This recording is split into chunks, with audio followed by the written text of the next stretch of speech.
함께하면 됩니다. 야! 함께하면 됩니다.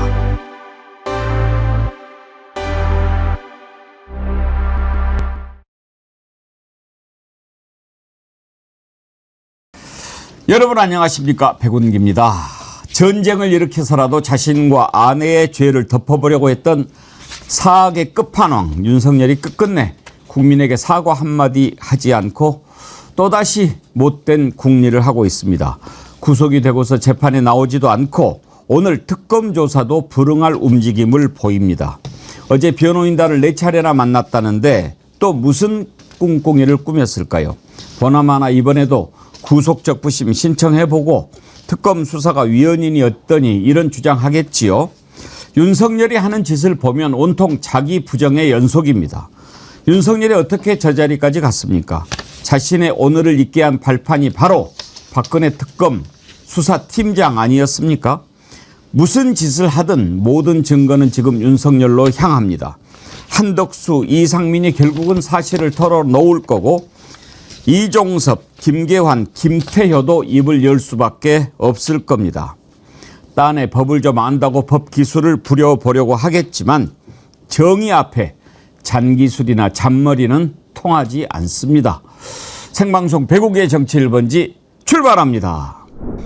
여러분들 혹시 이 더위에 복숭아 아주 좋으니까 오늘 주문하셔가지고 주말에 맛있게 드시고 여름을 이겨내시기 바랍니다. 제가 정말 추천합니다. 더위에는 복숭아가 보양식입니다. 보양식. 수분이 많이 들어있으니까 좋으시고요. 또 흡연하시는 분들은 특히 니코틴 제거에 탁월한 효과가 있다고 그러니까 맛있게 드시기 바랍니다. 2주밖에 수확을 안 하기 때문에 저희가 드리고 싶어도 더 못 드리는데 오늘까지만 방송에서 소개하고 다음 주부터는 다른 아이템 아마 또 내놓겠죠. 그렇지만 다음 주까지 구매는 가능하시니까 여러분들 많이 사랑하시고 맛있게 드시기 바랍니다. 이번에부터 정어리몰 손선풍기 더위 여러분 이겨내시라고 준비를 했는데요. 손선풍기 정어리몰에서 19,900원에 파는 상품인데 5만 원 이상 구매하시면은 손선풍기 함께 무료로 보내드립니다. 이게 하나에 25,900원이니까 2개 하면 받으실 수 있겠네요. 예, 더운 여름에 정어리몰과 함께 맛있는 제철 음식 드시고 시원한 선풍기 받아가시길 바라겠습니다. 감사합니다, 여러분. 근데 기본적으로 우리가 먹던 복숭아하고는 조금 차이가 있긴 합니다. 이거 특히 저도 이거 집에서 한 하루 이틀 정도, 처음에 왔을 때는 딱복인데요. 하루 이틀 정도 이제 후숙을 상온에서 해두면 이 딱딱한 복숭아가 정말 말랑 쫄깃 버전으로 바뀌거든요. 물복은 아닌데 쫄깃한 그 식감이 있는 상품이어가지고 우리가 원래 알고 있던 복숭아하고는 다릅니다. 이 정도 사이즈면 천도복숭아잖아요. 그렇죠. 근데 그렇지 않고 좀 쫀득쫀득한 맛이에요. 정말 맛있어요. 예. 그러면은 이게 좀 딱딱해 보여서 안 달 줄 알았는데 엄청 단데요, 이거? 너무 맛있어요. 김정욱 원장님이 맛있다 그러면 진짜 맛있는 거예요. 네. 그건 어떤 의미죠? 거짓말을 잘 못하니까.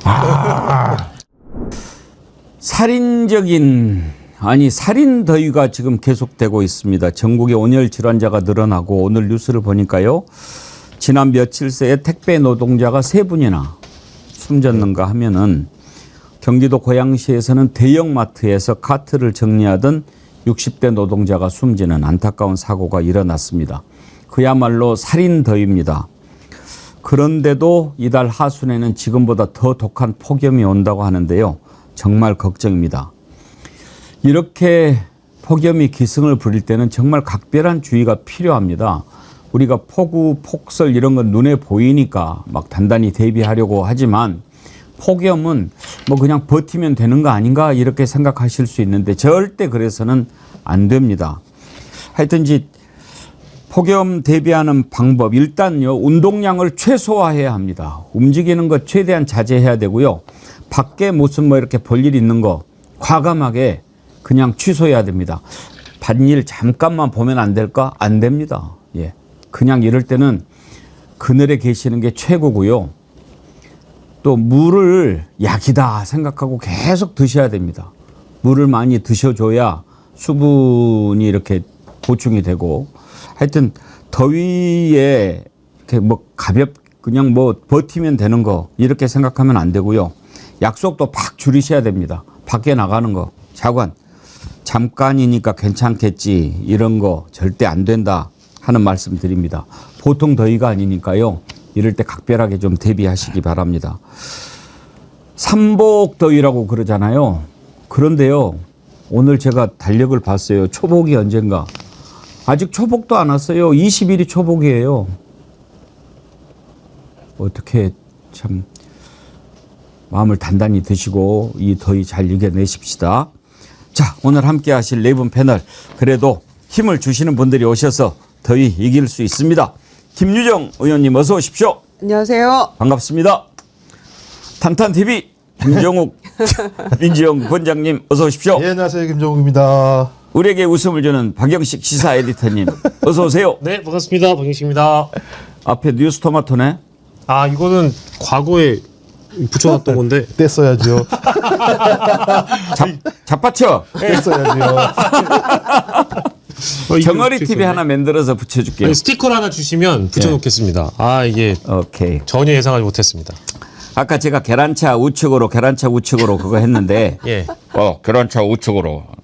네. 니콜 0214님 배군기 앵커님 지금 한 얘기는 영화 초록물고기에서 나오는 대목입니다. 그래요? 나 어디서 들었는데 정진영 한석규가 타고 있었던 계란차가 짭새는 우측으로 뭐라고 했었죠. 아, 그랬나요? 그게 원조구나. 예. 박영식 앵커가 어저께 시방쇼에서 장동혁 성대모사 했다고요? 예, 장동혁 그 국회의원이 이제 당대표 출마를 앞두고 있잖아요. 여러 방송에 나와가지고 이제 출마할 것처럼 하고 있더라고요. 대표 나간다고? 예, 당대표 선거를 전당대회에 나간다는 건데 저 별로 이렇게 인지도가 높지 않은 인물이어가지고 이렇게 성대모사 타율이 좋지 않을 거라고 생각했는데 같이 그 과거에 당직 생활을 했던 신인규 변호사가 너무 좋아하는 바람에 많은 분들이 그걸 좀 보신 모양입니다. 근데 그게 그 공교롭게도 아까 배훈기 앵커님께서 해주신 계란이 왔어요 버전하고 비슷하거든요. 장동혁 의원이 약간 목소리가 약간 요런 목소리가 납니다. 요런 목소리가 맞아. 비슷하게 납니다 해서 어제 계란이 왔어요. 당대표에 출마할 장동혁입니다. 뭐 이런 거를 좀 했는데 많은 분들이 좋아하셔가지고 근데 이게 좀 긴 호흡으로 들어보시면 이런 그 목소리 색깔이 맞아요. 나옵니다. 맞아요. 예. 너무 비슷해요. 난 장동혁 처음에 목소리 딱 들었을 때 변사 같죠? 변사. 예. 예. 뭐 그랬던 것이었다. 뭐 이런 거 있잖아요 옛날에. 딱 그거 생각나더라고. 판사가 재판 내리면 되게 재밌겠네요. 예, 판결 내릴 때. 그랬을 것 같아요. 그러니까 저 성대모사가 안 돼가지고. 약간 그 뭐 좀 사이비성 목사 뭐 비슷한 그런 느낌도 있고. 피고인 윤석열 사형. 피고인 윤석열 무기징역 선고한다. 뭐 이렇게 하셨겠죠. 근데 거기도 약간 갓나구야. 예. 갓나구. 갓나구 알죠? 예. 앞에 건 떼시네요. 그 좀 갓나구. 그 한동훈한테 딱 붙어 있었던 사람 아니에요. 그렇죠. 이제 친윤 지분을 그랬다가 이제 한동훈 조금 불리해지니까 윤석열한테 붙었다가. 그렇죠. 예. 하여튼 여기 붙었다 저기 붙었다 하는 것들은 친한에서 안 돼. 반한으로. 예.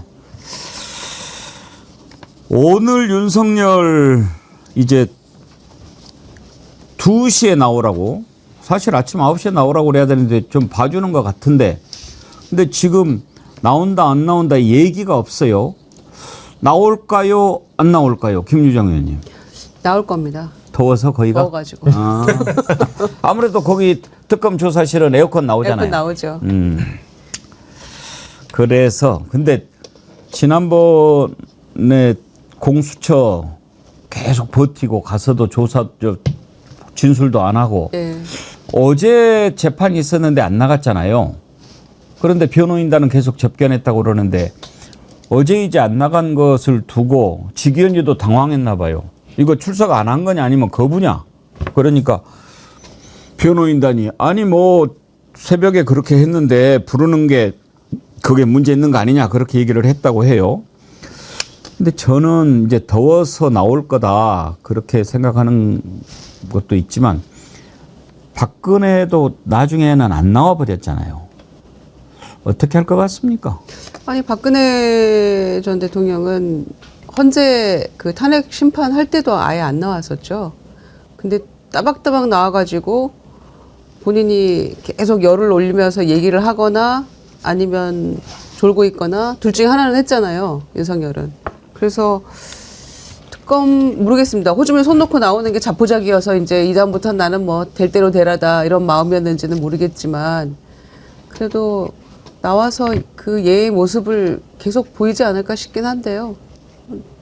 모르겠습니다. 그럼 강제 구인하는 수밖에 없죠. 근데 날도 더운데 왜 주머니에 손 찔러 놓고 나와요? 그러니까 떨렸거나 자포자기거나 건다리가? 본인이 지금 저런 모습은 처음이었잖아요. 네. 그 헌재 오고 갈 때도 그렇고 내란 재판에 나올 때도 호주머니에 손 놓는 건 없었는데 주머니에 손 넣는 경우는 주로 어떨 때 저런 태도가 나타난다고 봐야 될까요? 뭐 제 생각에는 맨 처음으로 돌아갔다는 느낌이 있는 거죠. 그러니까 대통령이라고 하는 퍼포먼스를 하는 게 아니라 아 이제 다시 나올 수 없는 곳으로 들어가는구나 라고 얘기하면 맨 처음으로 돌아가는 거 아니겠어요? 저는 제가 볼때 이렇게 손 집어넣고 다니는 게 좋은 모습은 아니잖아요, 실제적으로. 그렇죠. 손 뻗고 국민들이 다 보는 거 아는데. 국민들이 보고 있잖아요. 그렇죠. 집어넣는 거 보면 제가 볼 때는 지금 상황에서는 본인이 나올 수 없다라고 판단하는 거고, 그러니까 본래 모습으로 돌아가는 거죠. 자포자기.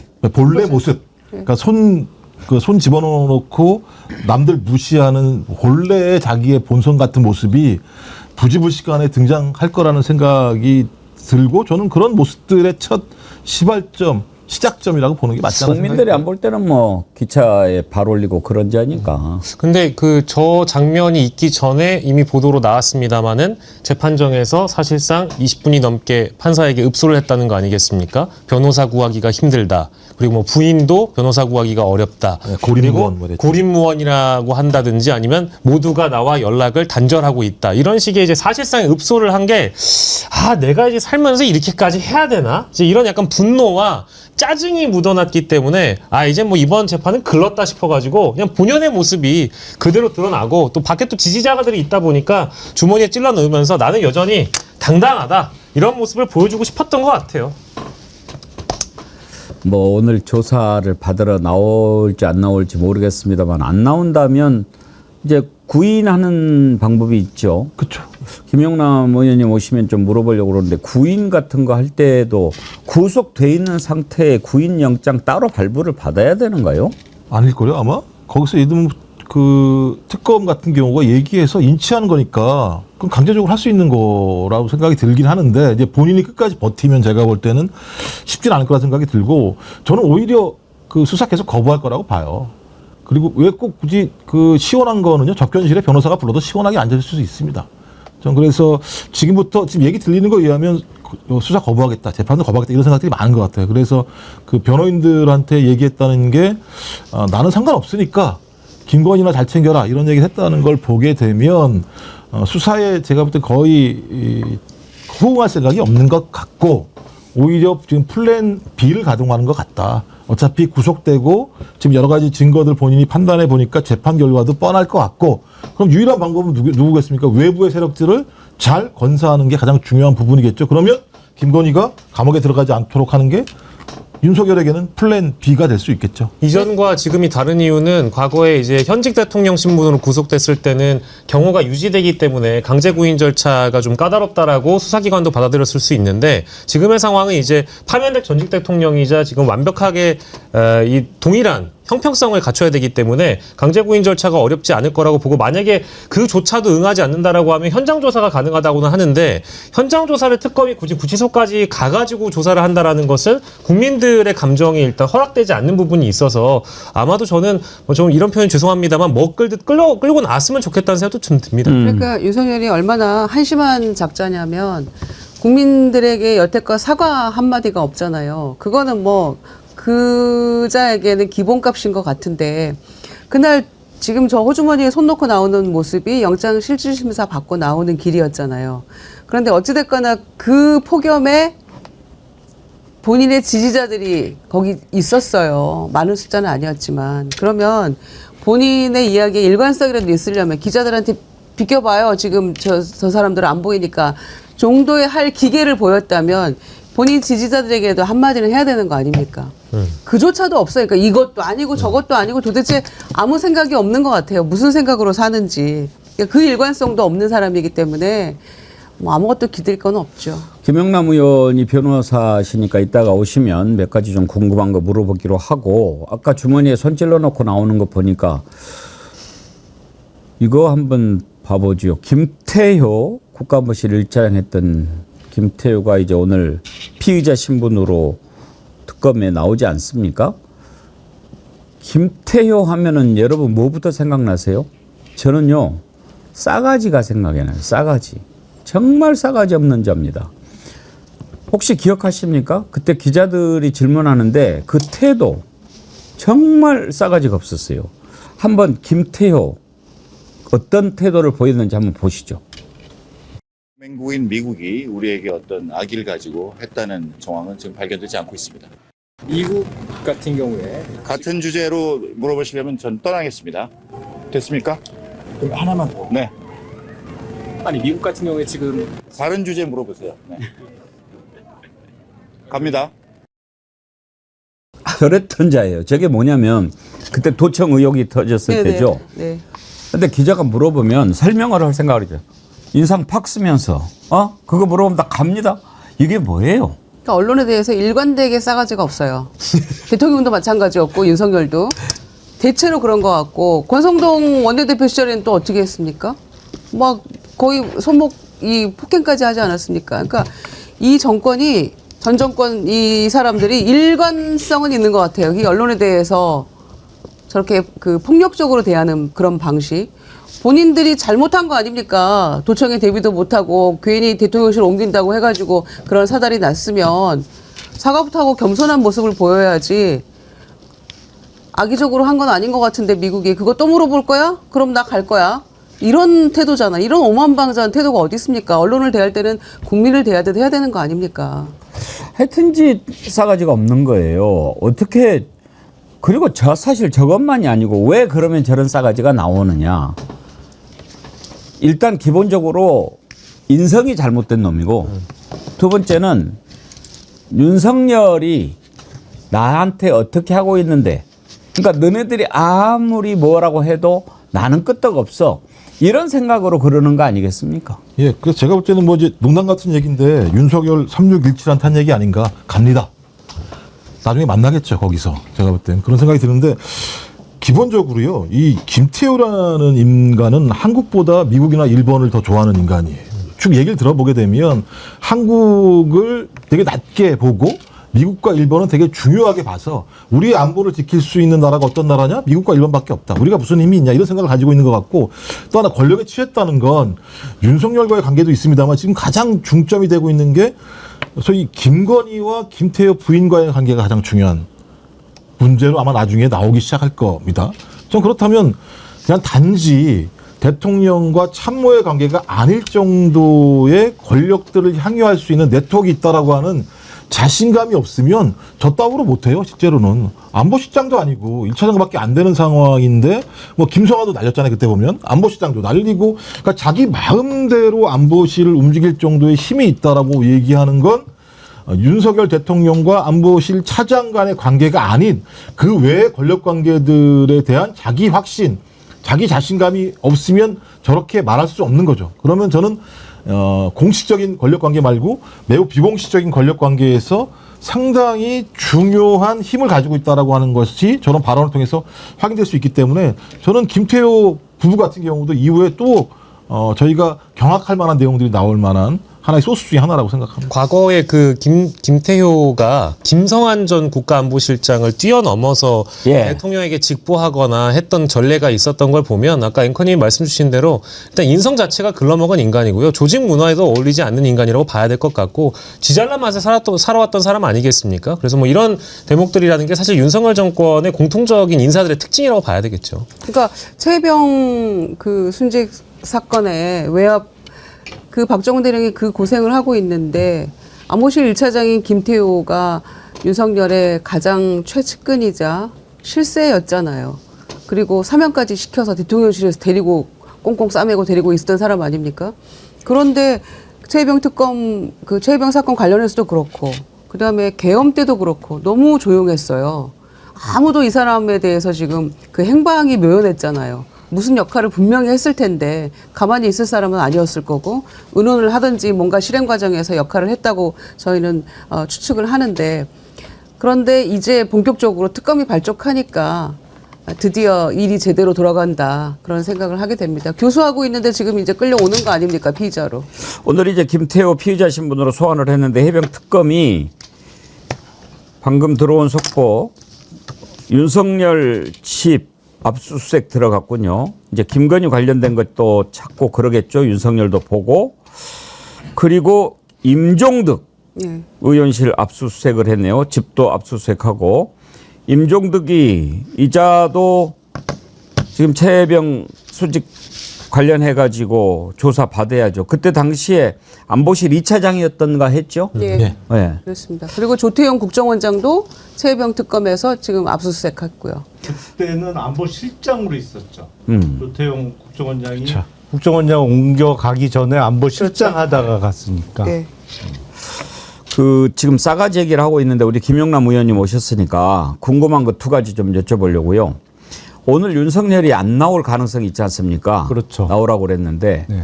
그러면은 구인할 수 있지 않습니까? 강제 구인이 가능하죠. 강제 구인을 할 때 지금 구속된 상태인데 강제 구인을 위한 영장을 따로 받아야 됩니까? 아니요, 그거는 이제 그 어제 법원에 출석을 안 한 거하고 수사기관에 출석하고는 조금 달라요. 아. 그래서 이제 구속영장을 발부받아 놓으면 별도 구인영장은 필요 없는데 문제는 강제로 데리고 와도 거의 100% 그 경우에는 진술거부권 행사를 하거든요. 예. 근데 진술거부권은 막을 방법은 없어요. 그거는 권리이기 때문에 피의자래. 그러니까 아무 얘기 안 하는 거를 어떻게 입을 열게 강제할 방법은 없거든요. 그건 옛날처럼 뭐 고문하기 전에는 그건 안 되는 거고, 그 있을 수 없는 일이기 때문에 사실상 구인의 효과가 없죠. 데리고 나와도 입을 안 열 테니까. 입을 안 열 때 꼬집으면 어떻게 돼요? 안 되지. 그러면 이제 고문. 아야! 라고 입을 열긴 하겠네요. 대신 살살 약을 올릴 수는 있습니다. 말로. 예. 그 거미줄 최정아님이 이 수영 경험이 있으시잖아요. 김용남 의원님한테 안 물어봐도 돼요. 안 나오면 수사관이 구치소로 갑니다. 가서 나오라고 해도 지가 안 나오면 그만입니다. 팔 꺾어서 나오게 할 수 없습니다. 끌고 나온다고 해도 입 다물면 그만이거든요. 그렇군요. 그렇죠. 입 다물면 그만이에요. 이런 놈들이 있군요. 예. 거의 없어요. 근데 대부분의 경우에는 그냥 그 원래 그 출정 대상들은 아침에 교도관들이 준비를 시키거든요. 그러면 그냥 자연스럽게 준비해서 이렇게 그 포승을 다시 묶어야 되니까 뭐 해갖고 그냥 버스 타고 오는 거예요. 이제 버스에서 내리면서 포승했다가 다시 구치감 잠시 있다가 차례되면 올라가서 조사받고 나오는 건데 거기서 나 안 나가요 하는 경우는 극히 드물어요.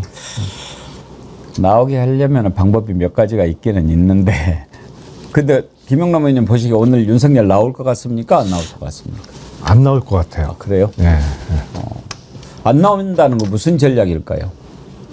배째는 전략이죠. 당분간 배째라. 예. 에라 모르겠다. 뭐 이 협조 안 전략이죠. 하겠다. 예. 될 대로 되라. 뭐 그 상황이 김유정 의원님은 나오면은 에어컨이 있으니까 나올 거다. 더워서. 네. 그건 근데 좀 또 김정우 변수긴 원장님은 하죠. 예. 변호인 접견실에 오면 에어컨이 있으니까 네. 변호인 접견해도 에어컨이 있으니까 안 나올 거다. 그렇게.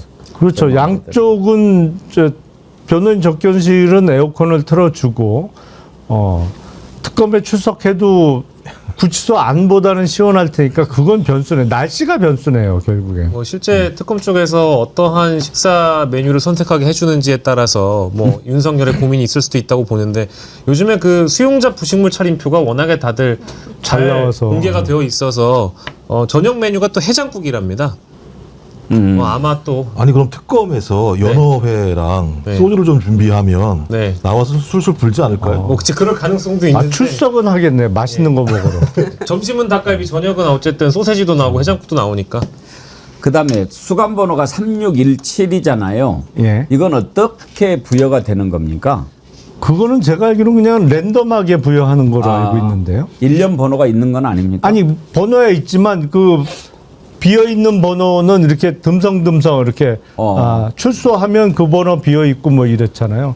그래서 제가 알기로는 그냥 랜덤하게 부여하는 거로 알고 있는데요. 3617 차 번호 가지신 분도 계실 것 같아요. 기분 나쁘다. 지금 굉장히 매우 기분 나쁘겠네. 3617. 알겠습니다. 아까 이제 싸가지 얘기하다가 잠깐 우리 김용남 의원님 와서 여쭤봤는데 싸가지로 다시 돌아가려고 하는데 지금 동시 접속이 23,000분 넘게 와 계시는데 좋아요. 좋아요가 3분의 1이 안 되네요. 좋아요가 날씨 더우시죠? 예, 제가 충분히 이해합니다. 제가 지난번에 놀란 게 하나 있었는데 이거 보고 계신 분 중에 구독을 안 누르고 보고 계신 분들도 계셨더라고요. 아 진짜요? 네. 와. 깜짝 놀랐어요. 그래서 제가 혹시 보신 분 중에 구독 안 누른 분 계시면 눌러주세요 그랬더니 그때 막 눌러가지고 77만이 되신 거예요. 저 그건 진짜 몰랐어요. 여러분. 그러니까 생각도 안 하고 열심히 보셨네요. 예. 항상 이제 본인이 보던 알고리즘의 상단에 늘 백운기 정어리 TV가 떠 있다 보니까 이 시간쯤 들어와가지고 그냥 상단 클릭하고 쭉 보셨는데 매일 그렇게 보셔왔는데 구독을 안 누르시는 분들이 의외로 많이 계시더라고요. 네. 예. 구독 꼭 눌러주시고요. 좋아요도 실시간 동접자 수에 맞춰주세요. 여러분. 그러면 더위가 한풀 꺾입니다. 자, 아까 왜 싸가지 이야기를 했냐면은요. 혹시 이제 김태호 우리가 정말 싸가지 없는 태도 봤는데 싸가지 하면 박영식 앵커님은 어떤 사람들이 생각납니까? 저는 결정적으로 꼽는 사람들은 딱 김용현. 예. 김용현과 여희령이 예. 국회에 나와서 민주당 의원들의 그 국방위원들의 질의에 응답했던 그 태도를 잊을 수가 없습니다. 예. 정말 오만방자하기 짝이 없었던 대표적인 당시 고위공직자이자 또 군인들이었고 더불어서 방통위원장과 방통위 부위원장도 잊을 수가 없어요. 김태규 부위원장 혹시 기억나시는지 모르겠습니다만 그런 자가 대표적인 있었죠. 싸가지들이 지금 윤석열 정권에 너무 많았던지라 예. 이런 사람들 심판을 해줘야 된다고 봅니다. 그래서 누구보다 방통위원장 유병호, 이름 얘기 안 해줘서 고마워요. 나 이름 들으면 기분 나빠질 뻔했어. 감사원의 유병호 사무총장. 유병호 빼놓을 수 대표적인 없죠. 인물이죠. 대표적. 예. 유병호 빼놓으면 유병호가 반항하지. 예. 나를 왜 뺐어? 예. 이러죠. 김종호 원장님은 별로 말하고 싶지 않아요. 또 그런 인간들을 꼭 입에 담아야 될지에 대한 근본적인 고민이 있습니다. 꼭 시험 문제 내면은 나 답하고 싶지 않다는 학생이 저한테는 안 있어요. 물어보자고 생각을 안 했어요. 그래서 저희가 준비를 했어요. 윤석열 정권의 싸가지 없는 놈들 한번 보여드릴 텐데 이런 싸가지들을 보여주냐 이렇게 생각하지 마시고 이런 싸가지들이 이제 다 죗값을 치르게 된다 하는 생각으로 한번 즐겨보시기 바랍니다. 자, 싸가지 모음 보시죠. 안가를 이용하는데 대통령이 오지 않을 거라고 생각. 저는 안가를 누가 예약하는지 그런 절차 자체를 모릅니다. 다만 절차를 물어보는 게 아니에요. 그러니까 저는 모르니까요. 그런 거를 절차를 물어보는 게 아니 아니에요. 그러니까 어쨌든 대통령이 온다는 생각을 전혀 못 절차를 했고. 물어보는 게 아니라고요. 그래서 아니라고 하지 않습니까? 그 몰랐다고요. 제 얘기는 예? 대통령이 참석할 거라고 생각을 안 해봤냐 이 얘기예요. 안 해봤습니다. 안가를 이용하는데 그럼요. 아니 아니, 그 삼천도 의원님께서는 안가 어떻게 아니 생각하실지 제가 얘기하고 모르겠지만. 있잖아요. 처장님 말씀하십시오. 들으세요. 12월 4일 삼청동 안가에 소위 왕법부라지들, 왕법 기술자들 4분이 모였죠. 모였죠. 예. 그걸 저한테 저녁 먹으러 간 그 건 모임 맞습니다. 후에 네. 오늘 이 자리에서 이야기하십시오. 그렇지 않으면 당장 증거 인멸입니다. 이 중요한 내란죄에서 그것도 윤석열의 안가에 모였던 4사람의 이야기. 저는 범죄를 저지른 적도 없고 그렇습니다. 그 핸드폰은 갖고 계시죠? 그 이해충돌 주식 그 팔라고 결정을 한 적이 있었는데 여기에 대해서 행정소송을 제기한 적이 있더군요. 1심 끝나고 항소할 수 있었는데 그날 다 네, 내놨습니다. 어쨌든 1심에서 패소한 뒤에 그만둔 거죠. 싹 다 팔 수 있는 건 다 내놨고요. 그러니까 저 패소한 뒤에 그런 거죠. 1심 뭐 자, 항소심 됐습니다. 대법원까지 갈 수 잠깐요. 있었는데 권리가 묻는 말에 있는데 답 보세요. 접었습니다. 자, 전현희 권익위원 감사 보고서가 조은석 주심위원에게 넘어가면 조은석 주심위원의 컴퓨터에는 두 가지의 버튼이 있습니다. 하나는 열람, 또 하나는 반려. 맞죠? 아니요, 그거는 아니고요. 결제 승인권자는 저고 단순 아니요, 그렇게 말씀하지 마시고 조은석 컴퓨터에 열람과 반려 두 가지 버튼이 있죠? 제가 이런 버튼까지는 안 봤습니다만 열람 체크하는 확인했습니다. 것만 있는 걸로 알고 있고요. 네. 그분이 당군일에 제일 많이 열람했습니다. 당군일에 제일 많이 열람했는지 모르겠지만 전현희 건과 관련해서 열람을 했습니까? 그거는 뭐 수차 열람했고요. 의원에 의결되지 않은 것도 직원들을 강요하고 제가 28년 감사 27년 있었는데 그렇게 열람 자주 하시는 건 처음 봤습니다. 열람을 자주 했지만 그건 업무에 충실하다는 거지 그게 전원까지. 문제가 있다는 건 아니지 않습니까? 예? 그리고 그 전현희 건에 대해서 열람했습니까? 안 했습니까? 아니 주심위원은 엄청 당군일에 제일 많이 열람했습니다. 저라면 잘랐을 것 같아요. 이렇게 무능한 경우는. 근데 승진했어요. 장관. 대통령이 아니시니까요. 아니, 그 당연하죠. 네, 그러니까 대통령이 안 되시는 겁니다. 대통령은 그 후보자. 네. 갑자기 후보자. 네. 그 당황한다고 그런 식으로 답하지 마세요. 전혀 당황 안 합니다. 김영현 장관이나 여인형 사령관의 이 흐리멍텅한 대처가 저는 국민들의 의혹을 합리화시켰다고 보고 있습니다. 장관은 계엄은 가능하지도 않고 본인의 의지도 없다 이렇게 얘기했죠. 지금도 마찬가지죠. 답변하세요. 네, 흐리멍텅한 사람한테는 흐리멍텅한 사람만 보이는 겁니다. 제도상 불가능하다고 보기 때문에 네. 그렇게 생각하는 거죠. 아, 흐리멍텅한 사람은 흐리멍텅한 사람만 보이는 것이죠. 뭐 듣고 안 듣고는 장관님 생각이고요. 군복 입었다고 할 얘기 못하고 가만히 있는 건 더 병신이라고 생각합니다. 여인형 방첩사령관 하는 거 보면은 전두환 차지철 같아서 아주 좋습니다. 감사합니다. 기세가 넘쳐가죠. 예, 고맙습니다. 그래서 어떻게 차지철 발가락도 못 따라간다는 얘기합니까? 아니, 저를 자꾸 차지철에 비유하시니까 말씀드린 겁니다. 웃지 마세요. 네? 웃지 마시라고. 아니, 그렇지 않습니까? 차지철에 저를 자꾸 비교하시니까 그런다고 그래 발가락도 못 따라간다고 그렇게 표현을 해요. 아, 비교를 하지 마세요, 아예. 자, 여러분 보셨죠?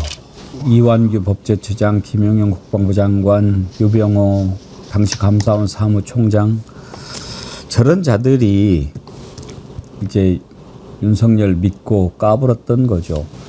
근데 저런 태도를 제가 그전에도 이렇게 몇몇을 한 걸 봤으면 아, 저런 놈이 또 있네 그럴 텐데 윤석열 때 저런 자들이 너무 많았어요. 너무 많아요. 한결같이 많아요. 어떻게 골라도 이렇게 딱딱 잘 골랐는지 본인의 이 구미에 맞게. 다시 보니까 더 천불이 나네요. 특히 김용현이 10월 8일 장관 되고 나서 이제 김희석 지금 총리하고 그 오고 가는 질의응답을 보니까 그때가 작년 10월 초였잖아요. 너넨 다 죽었어. 우리가 다 너네 쓸어버릴 준비하고 있어. 그런 태도로 지금 답변을 했구나. 국회 와서. 그런 생각이 다시금 드니까 더 억장이 무너지는데. 오늘 하루님이 이런 글을 주셨어요. 저 당시에는 시체가 말을 한다고 생각했겠지? 어차피 죽을 것들 이러면서. 영양 빼구리 준비하고 있는데 뭐 니네들이 이런 거졌잖아 지금. 그러니까 10월 8일이 왜 중요하냐면 10월 1일 날 국군의 날 끝나고 나서 그 사령관 3명 불러다 놓고 술이 취해서 처음 한 얘기는 비상조치를 할 거야 라는 얘기를 했으니까 이미 결행 계획이 다 쓴 거죠. 그러니 10월 8일 날 앉아있는데 말씀하신 것처럼 저거 내가 조금만 있으면 데리고 와가지고 고문하고 죽일 건데 라고 생각을 하니까 가짜다라는 듯이 저렇게 얘기했다라고 하는 건 이미 그러니까 12월 3일 내란의 문제가 아니라 내란은 그 이전부터 다 준비가 돼 있었던 것이고 저 국무회의라 그러니까 저 국회라는 장 자체를 갖다가 전혀 무시해버리는 발상.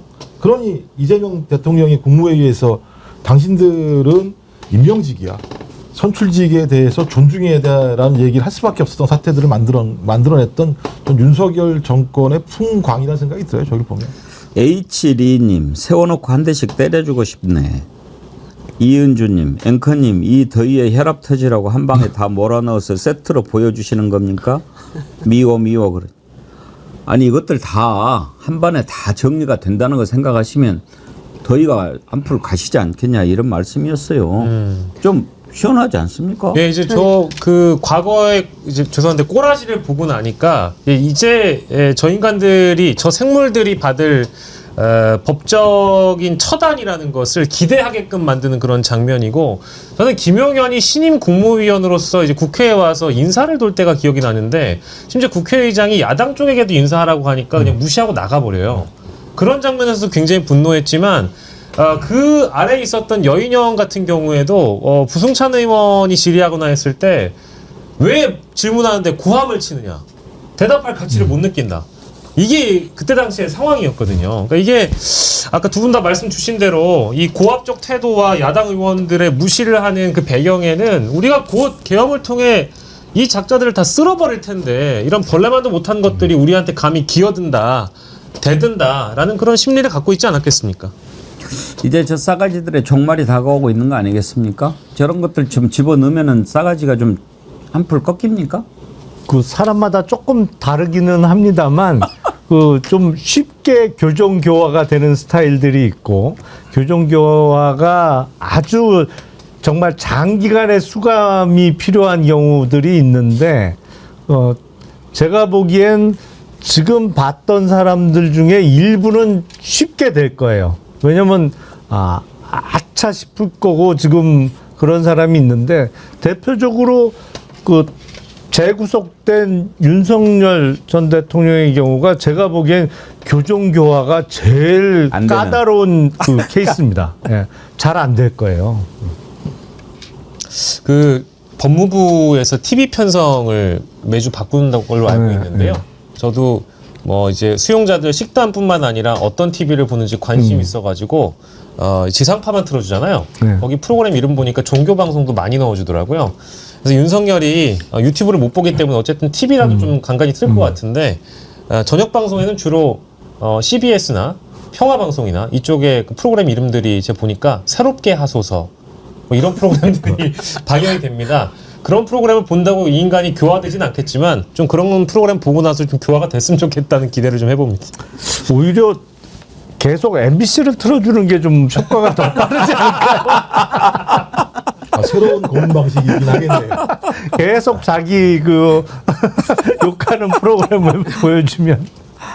뭐 어제가 MBC 보도 하나의 그 뉴스를 보니까는 9시 뉴스에 거의 8시 뉴스에 세게 박아버리더라고요. 너 죽을래란 내용으로 거의 제가 볼 때 1분 동안 나레이션처럼 쫙 글 나오는 거 있더라고요. 그래서 그 논설위원이 한 거. 그래서 작정을 했구나. 그런 방송 보여줘야죠. 매일 저녁마다. 그 논설위원 그 논설을 이렇게 듣는데 의자 표현이 상당히 좀 지금 앉아 있어야 할 의자 그런 것 좀 와닿았죠. 자, 싸가지들의 종말 이제 다가오고 있다 하는 말씀 드리고,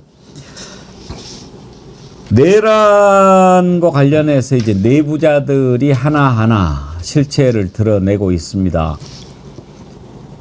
우리가 다 그럴 줄 알았죠, 뭐.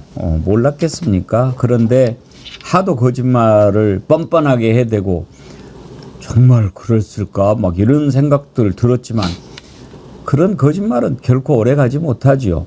아니, 윤석열이 내란 일으키면서 다들 이거 자기들 하나하나씩 문건 주고 준비를 시켰는데 나중에 와서 한다는 말이 와서 보니까 뒷주머니에 있더라. 한덕수 그렇게 얘기했죠.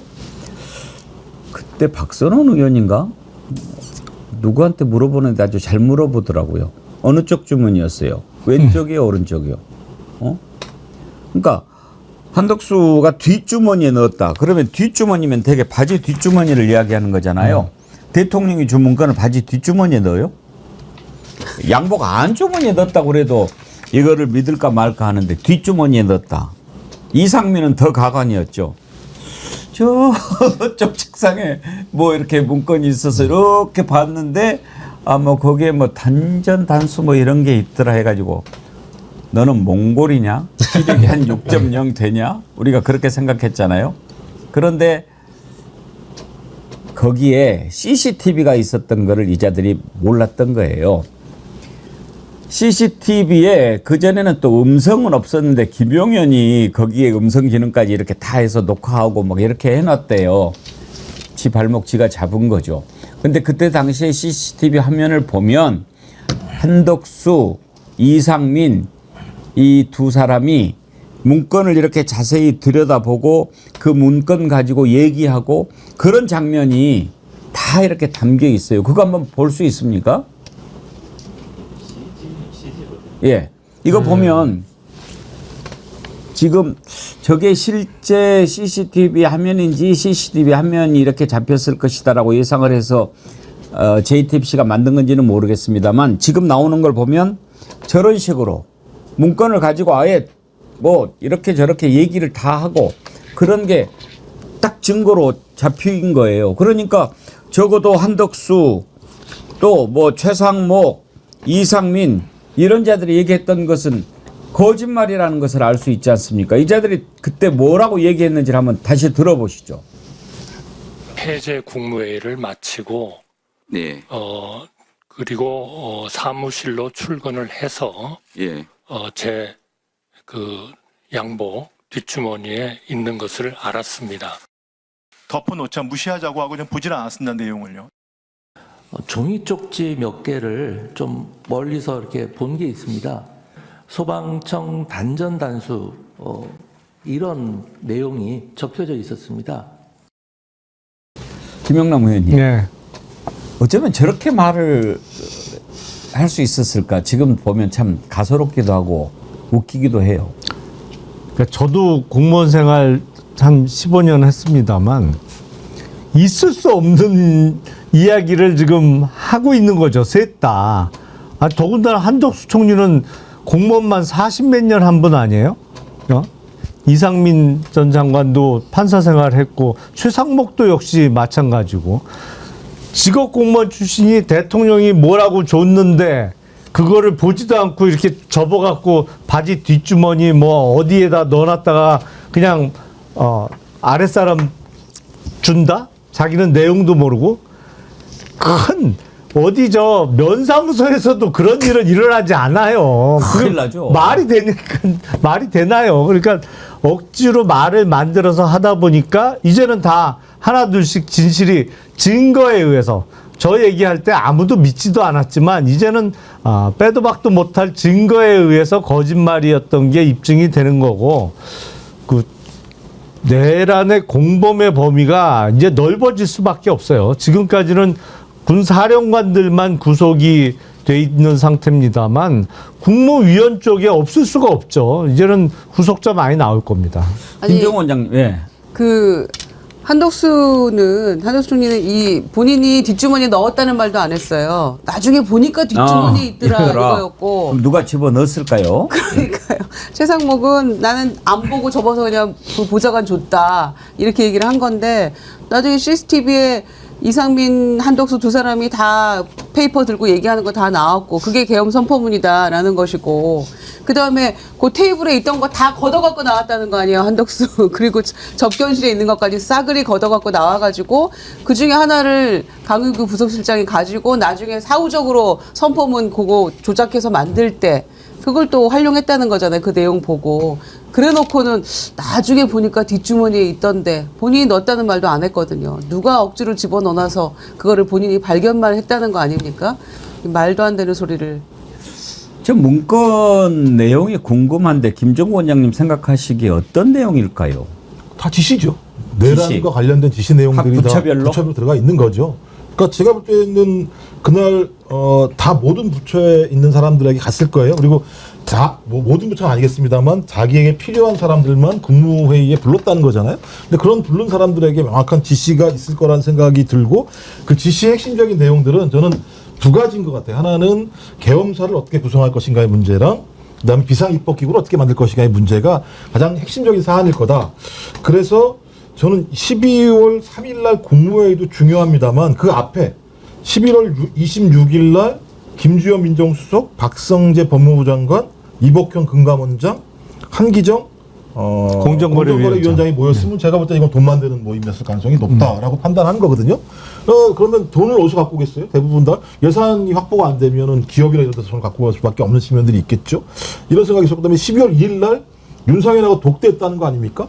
윤상현을 왜 만났을까?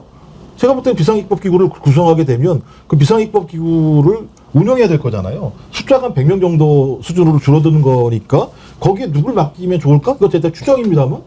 그럼 윤상현만 단독으로 만나기 하등의 이유가 없는 거잖아요. 그리고 12월 3일은 거기에 맞는 지침들을 총리를 비롯해서 국무위원들한테 하나하나 내린 것 같고, 이게 실패하니까 12월 4일 날 내 4인방, 법조 4인방을 불러서 이거 어떻게 처리할까라고 어떤 그 대처 방안을 찾은 것 같기 때문에 저는 이미 12월 하순부터 12월 3일까지 쭉 계획된 일정들이 진행이 됐다라는 생각이 들고, 그 뒤에 이것을 거짓말하려니까 소위 다 연기를 했어야 되는, 제가 볼 때는 공부 안 하고 연기했으면 진짜 잘했을 것 같다는 느낌이 많이 들 정도의 상황이고요. 뭐 그런 얘기 했잖아요. 예를 들면 최상목 같은 경우는 그러니까 가로로 접었어요, 세로로 접었어요. 예. 물어보니까 답을 못하죠. 그다음에 A4 용지를 쪽지로 바꾸는 마술을 갖다가 실현을 하고, 한덕수도 마찬가지지만 어디로 집어넣는지 모르고, 그죠? 갑자기 자고 났더니 주머니에 들어가 있는 상황이 벌어지는, 이런 말도 안 되는 일들이 계속 벌어지고 있는 상황이기 때문에 저는 그 이전에 충분히 예비됐고 다 알고 있다라고 볼 수밖에 없어요. 실질적으로 이 시점에 계엄군을 관리하고 지시 지휘를 했던 거는 김용현 국방부 장관이라고 봐야 되니까, 이상민 장관이 문건을 3장을 들고 있었다라는 보도잖아요. 그러면 이것을 가지고 한덕수와 함께 각자 자신이 받은 지시 내용을 가지고 조율하고 모의를 했다라고 봐야 되기 때문에, 저는 뭐 일부 보도가 아니라 대다수 보도가 이 내용을 접근할 때 내란 방조 혐의 이렇게 적시를 하는데요. 이거는 내란 주요 임무 종사자로 분류를 해야 되는 겁니다. 이건 내란 방조가 아니에요. 적극적으로 뛰어들어서 내란에 가담했다고 보는 것이 저 일단 맞는 것 같고요. 끝까지 자리에 남아서 한덕수와 이상민이 내란을 함께 모의를 했다라고 봐야 될 것 같고,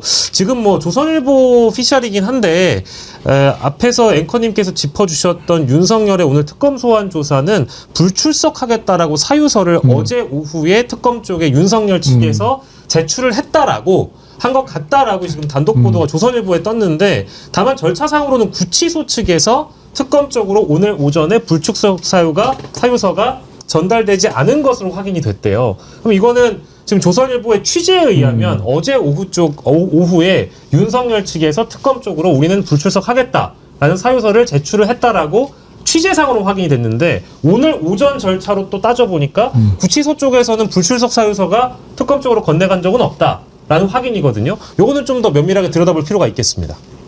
그러니까 이런 거겠죠. 이제 그 문건과 관련해 가지고는 국무총리 당시는 내각을 통할하니까 이렇게 챙기고, 그다음에 이상민 너는 행안부니까 단전 단수 이런 거 살펴보고, 최상목 너는 기재부니까 국보에 해당하는 비상입법기구 만드는 예산 이런 거 확보하고, 다 이렇게 하지 않았겠습니까?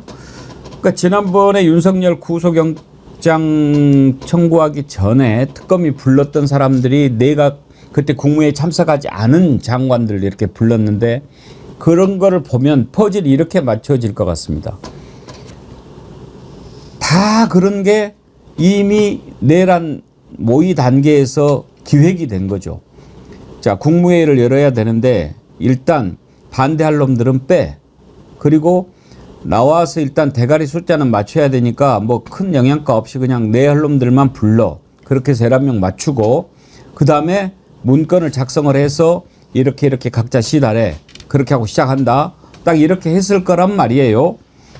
그러면 이 자들이 와서 딱 그걸 하고 성공하면 착착 진행하려고 하지 않았겠습니까?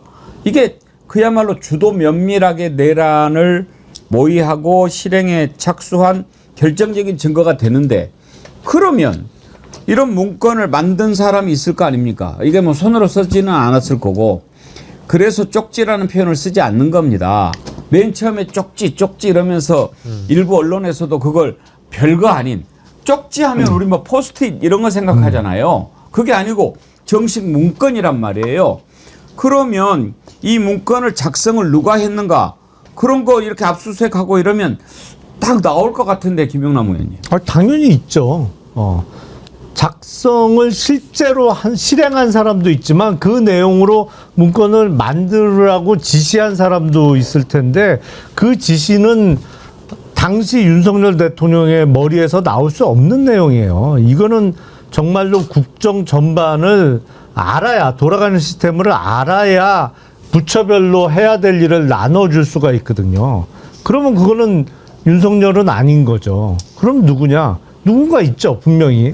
그 역할을 한 사람들이. 그래서 지금 실제로 그냥 행동으로 실행한 사람 외에 전체적인 계획을 짠 사람이 아직은 안 밝혀져 있는 상태인 거죠. 윤석열이가 다 하지는 않았을 거예요. 아니, 그게 안 돼요. 능력이 안 되죠, 그거는. 그래, 아니 포고령도 김용현이 썼다고 하는 판이니까요. 근데 김용현이 쓸 것 같지가 않잖아요. 이걸 다뤄본 적도 없다는데. 그래서 저는 김태효의 역할에 주목하는 겁니다. 그동안에 실세로 권력은 누려왔는데 지금 계엄 국면에서 너무 조용했거든요. 아무도 지금 주목하지 못했고 뭔가 드러나지도 않았기 때문에 분명히 김태효가 이 과정에서 저는 뭔가 역할을 했을 거라고 생각하거든요. 그냥 있지는 않았을 거예요. 지금 막 올라오는 댓글에는 정진석 아닐까요? 이게 많이 올라오는데. 거기도 기획 능력이 뛰어나 보이지는 않는 것 같은데. 이게 분명히 공무원 오래 한 사람이 했을 거예요. 예. 기본적으로. 그러니까 지금 이렇게 이제 보면 이게 얼마나 치밀하게 모의를 했는 것인지 다 드러나잖아요. 그러면 국무회의를 열어서 국무회의에 일단 통과를 시킨 다음에 이자들 다 업무를 배정한다. 미션을 주고 그러면 거기만 했겠습니까? 야, 국회는 일단은 뭐 그 해제 결의를 못하게 하는 것이 제일 중요하니까 최대한 경찰을 동원해서 막으면 될 것 같고, 그 다음에 우리는 추경호, 나경원 뭐 이런 사람들 연락해서 혼선을 빚게 해가지고 참석을 못하게 하고 뭐 이렇게 안 해야 되겠습니까? 또 이렇게 하지 않았겠어요? 그러니까 단서는 두 가지 라인인 것. 하나는 뭐냐면 계엄사를 구성을 해야 되기 때문에 계엄 매뉴얼을 잘하는 사람이 분명히 필요할 거예요. 근데 지금 김용현이 본인은 컴퓨터 쓸지도 모르는데 컴퓨터 꽤 부시라고 얘기했다는 거잖아요. 그러면 그 노트북에 뭐가 있을 수도 있는 거겠죠. 그럼 그걸 작성한 사람이 있겠죠. 김용현은 아니겠죠. 전 그러면 이건 계엄 매뉴얼과 관련해서 한쪽 라인이 있는 것 같고, 또 하나는 노상원 수첩이에요. 노상원이 수첩을 작성했다고 하는데 최근 나오는 본인이 작성한 내용과 노트에 작성한 방식을 보면 이건 본인이 작성한 겁니다만 노트는 많은 사람들이 얘기를 정리한 것 같다고 얘기를 하고 있거든요. 그러면 노상원이 누구랑 이걸 협의했을까? 노상원 본인이 한 게 아니고, 본인이 막 갈겨 쓰진 않잖아요. 그럼 회의한 사람도 있을 거라는 생각이 드는데, 그 회의를 했던 라인이 어떤 라인일까? 하나는 군 라인이긴 합니다만 본인이 군대에 있는 사람들한테 얘기를 들어서 휴가이진 않았을 거란 말이에요. 그래서 지금 얘기가 나오는 게 뭐냐면 김건희 쪽 라인이 결합된 거 아니냐라는 얘기가 나오는 측면들이 있는 거죠. 그래서 말씀하신 김태효까지 얘기한다면 아까도 얘기했지만 김태효 부부도 김건희 씨랑 관계가 있다. 그러면 소위 우리가 알 수 없는 또 다른 가상의 라인이 소위 계엄 매뉴얼과 다르게 지금 같은 내란 사태에 대한 기획을 했을 가능성이 매우 높다. 그럼 당연히 거기에는 용산에 누군가 하나가 있겠죠. 이걸 계속 연결을 네트워크를 해야 되니까 그러면 3축이겠죠. 계엄 매뉴얼 라인 하나, 용산의 실무적인 라인 하나, 그다음에 김건희 노상원이라고 하는 이 라인 하나. 그럼 이 고리에 누군가 있을 것인가? 이걸 아직까지 저희가 지금 특정을 못하는 것 같은데, 이걸 특정해내서 진술을 받은다면 제가 볼 때 진짜 희대의 사건이라고 하는 전체적인 그림의 얼개가 만들어질 수도 있겠죠. 아직은 모르겠습니다만. 조은석 특검이 현재는 우리가 그냥 예상하는 대로 착착착착 이렇게 하지만 이 부분 다 그림이 그려져 있겠죠? 그럼요.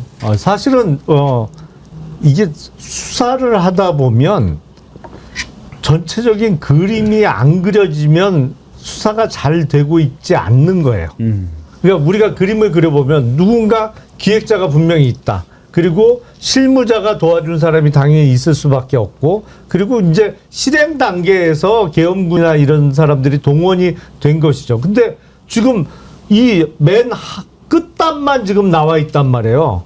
그러니까 이게 방첩사가 됐던 뭐 특전사가 됐던 맨 끝단의 실행 단계만 지금 나와 있고, 그 처음부터 중간까지는 다 빈 공간이잖아요.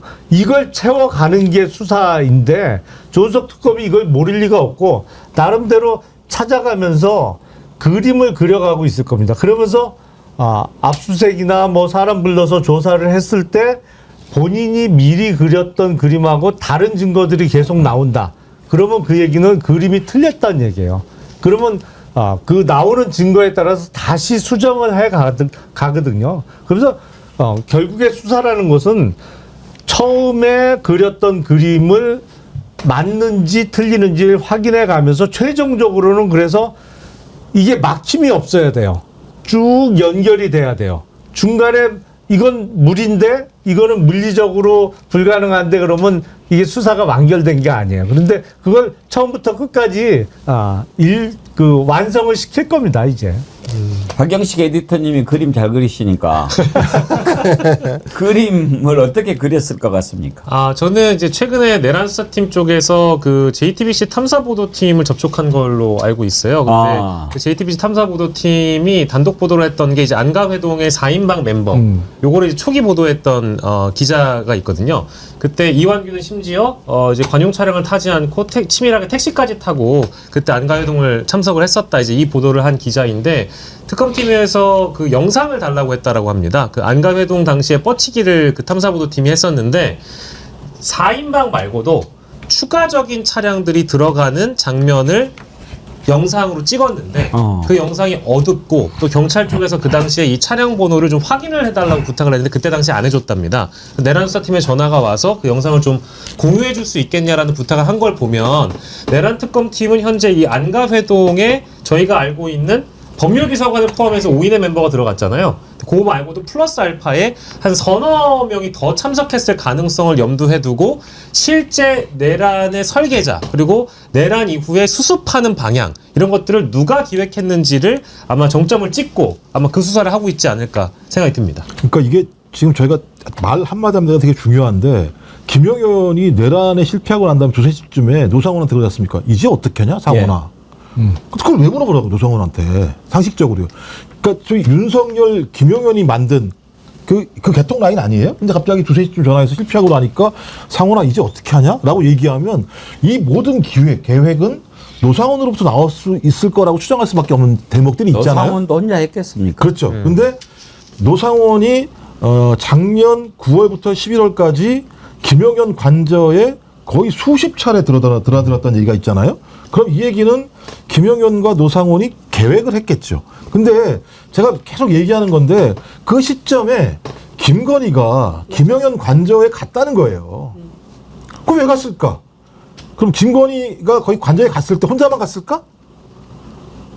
다른 사람이 같이 갈 수도 있다. 차장이라고 하는 게. 전 그렇다면 김용현 관저에서 노상훈과 김건희 또는 플러스 알파가 여기에 대한 기획을 하지 않았을까? 그리고 그 기획에 대해 나온 내용들 노상훈이 막 내부에 적지 않았을까? 저렇게 생각을 하는 거죠. 그렇다면 단서의 핵심은 지금 우리가 지금까지 수사한 내용들은 윤석열과 김용현 라인이었는데 이제는 제가 볼 땐 김건희와 노상원 라인 플러스 알파가 어떻게 작동했는지가 또 다른 열쇠고리가 될 가능성이 되게 높다. 그러면 하나하나 확증하면 되는 거죠. 간 게 사실인가 진짜? 김건희가? 너 거기 왜 갔어? 굳이? 김용현 부인 보러 갔어? 거기데 노상원은 왜 갔지? 시간대가 맞는다면. 그렇다면 일단 노상원과 시간대가 맞는다면 서로 얼굴은 본 건 사실인 거잖아요. 그럼 왜 얼굴 봤어? 뭐 한 거야? 수사는 그런 방식으로 좁혀 들어가서 노상원이 어떤 사람을 또 만나는지 이렇게 상황 파악을 한다면 저는 조금 더 많은 실체들이 밝혀질 가능성이 있다. 그러니까 지금 남아있는 수사는 노상원 수사가 되게 중요한 수사가 될 수 있다. 이 생각이 드는 거죠. 예. 그러니까 저는 조은석 특검이 우리들이 지금 이제 사실 깊이에는 잘 모르지 않습니까? 그런데 오랫동안 수사를 해온 경험이 있고 또 윤석열에 대해서도 알고 그런 점에서 이렇게 접근하다 보면 분명히 조만간 이렇게? 이런 게 나올 것 같은 그런 예감이 들어요. 그러니까 지금은 우리가 뭐 노상원, 김용현, 뭐 윤석열, 한덕수 뭐 이런 사람들이지만 여기서 움직였구나 이런 게 나올 것 같은 막연한 예감이 들어요. 저는 개인적으로 제일 궁금한 부분은 잠깐 아까 김정우 원장님이 언급을 하셨는데 작년 11월 26일 날 안가회동이에요. 예. 그러니까 김주현 민정수석, 박성재 법무부 장관 그리고 이복현 금감원장까지는 그럴 수 있어 보여요. 아, 거기에 이복현도 있었어요. 예. 그럼 5인이네? 아니. 4인. 김주현, 박성재, 이복현, 한기정. 그리고 실패한 다음 날 말고 아니. 11월 26일 개헌 11월 전에. 26일. 네. 예. 그런데 한 명이 뜻밖의 사람이 등장한단 말이죠. 예. 한기정 공정거래위원장이에요. 아니 한기정 공정거래위원장은 교수 출신이에요 원래. 그러니까 정말 뜬금없는 인물이 갑자기 등장을 했는데 그것도 안가에서 도대체 공정거래위원장이 안가 갈 일이 뭐가 있어요. 금감원장도 좀 멀지만 안가하고는 성격이. 근데 이 네 명이 모여서 도대체 무슨 얘기를 했을까? 근데 공정거래위원장은요 사실은 일반인이나 웬만한 사람은 아무 상관없어요. 별 상관없어요. 오로지 재벌들은 제일 무서워하는 데가 공정위죠. 근데 그 사람이 등장을 한단 말이에요. 안가 모임에. 도대체 뭐지 이게? 그 제일 사실은 궁금해요. 그 조은석 특검이 수사하다 보면 대부분 비슷한 생각을 가질 거예요. 이건 뭐지? 싶을 텐데 여기서 진짜 무슨 얘기를 하고 무슨 모의를 했는지 밝혀냈으면 좋겠어요. 그것도 궁금하네요. 아니 왜냐면 뜻밖의 정말 충격적인 내용이 나올 수 있거든요. 예. 충분히 여기서. 저는 지금 그 말씀하시는 동안에 그러면 계엄 그 해제 당한 다음 날 모였다는 4인방 있지 않습니까? 이상민, 박성재, 김주현, 그다음에 이완구. 예. 이 자들이 사전에 모의를 했던 자들인데 이게 해제되니까 야 다시 모여 어떻게 하지? 이렇게 했던 자들일까? 라는 생각이 얼핏 들었는데 그러기에는 이 자들은 법률적인 문제에만 그렇죠. 사실 좀 되는 딱 거니까. 법률가 네 사람만 모인 거죠. 그날은. 법적으로 어떻게 풀어야 되느냐 이런 것 같고 맨 처음에 이거를 김영일님 64 38기 김용현 동기 조현천 전 기무사령관이 관여했을 가능성은요. 조현천이는 문건 작성했다가 미국에서 나중에 돌아와가지고 또 묘연해졌는데. 예, 조용히 끝났죠. 예. 이자가 와서 뭐 코치를 하고 그랬을 가능성도 있겠지요. 아이디어를 얻었겠죠. 그러니까 이건 개헌 매뉴얼 쪽으로 이쪽일 것 같긴 한데 전체적인 구도를 잡기는 그 사람이 할 수는 없을 것 같고 그러니까 이제 그 외에 플러스 알파가 뭐가 있을 것 같은데 핵심적으로는 말씀하셨던 것처럼 이게 돈을 쥐어 짜는 거라고 하면 비상입법기구를 통해서 돈을 확보하는 문제고 그다음에 최상무 같은 경우도 12월 3일 날 그 문서 자기는 안 받다고 하는 그 문서에 비상입법기구가 있었는데 F4를 만나가지고 얘기를 했다라고 하는 걸 쭉 보게 되면 저는 이 문제 같은 경우는 일정하게 소위 통치자금이라고 하는 것으로 저희가 추정해 볼 수 있지 않을까라는 생각이 들긴 하죠. 예. 아직까지는 다 추정입니다만. 오케이. 그러면 네 분은 다음 주까지 어떻게 해서 모의를 했을 것인가 그림을 그려와요? 그림을 그려가지고 리포트로 제출해 주시기 바랍니다. 제가 숙제 안 한 지가 얼마나 됐는데 숙제를 또 시키시고. 그러면은 복숭아 안 줍니다. 근데 복숭아 언제 먹어요? 지금 먹으려고요. 저기 12시가 됐고 이제 2부에서는 이제는 김건희다. 김건희 좀 다뤄보고 드디어 국민의힘 지지율이 20% 아래로 떨어졌네요. 이런 내용도 있고 다음 주는 인사청문회 아주 슈퍼이크죠.